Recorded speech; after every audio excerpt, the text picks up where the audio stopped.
The prices themselves are a direct result of what's going on with the stock availability and the supply chain of certain key products within the market.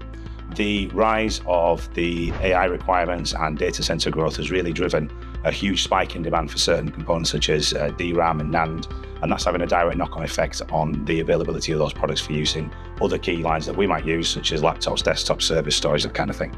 There's only a set amount of factories across the world that can produce those kind of components. Because we're seeing such a huge increase in the number of data centers being built, what you're seeing is those data centers ordering a lot of that, if not all of those component lines, much more quickly than you'd normally expect. What we're seeing is these manufacturers then are struggling to keep up with the demand that we might have and our end users might have for other standard products. I mean, this is a classic supply and demand situation.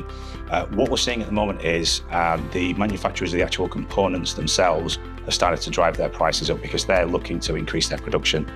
That is pushing component prices up across the board. So every major vendor that we deal with and that our customers are using are starting to see these increases, and some of those increases are unprecedented. We've gone from a fairly predictable pricing cycle to a situation where prices can change and have been changing on a week-by-week basis.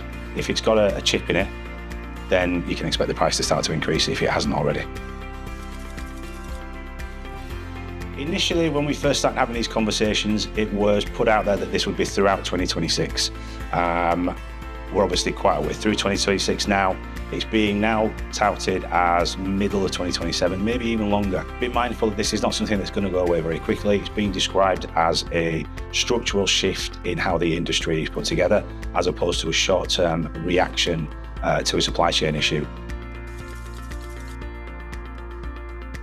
It's really, really important that we start having these conversations nice and early. If you know you have a requirement that's due towards the back end of this year, those conversations need to be happening now so that we can frame it around what's going on within the market. We can talk about which products are the most suitable, what the risks are likely to be on any particular project, and make sure that we get the budgets right first time. We take a consultative approach. It's very much a case of looking at what your requirement is at any given time and making sure that the solution that we put in place is tailored to your requirements. We've got a number of finance options that we can use for our customers to make sure that they can maintain that pricing and that budget at the earliest possible stage that they can. We can help to extend infrastructure life by looking at exactly what products you've got within your estate at the moment and making sure that if there is a decision to be made around where that budget goes, it goes in the right places. We've got a number of sustainable alternatives that we can look at in this sort of instance. ESG remains critical when it comes to these conversations. It's certainly something that can't be ignored just because we're going through a supply chain crisis. We have the vendor alliance team, which we've invested heavily in at TIEVA over the last few years.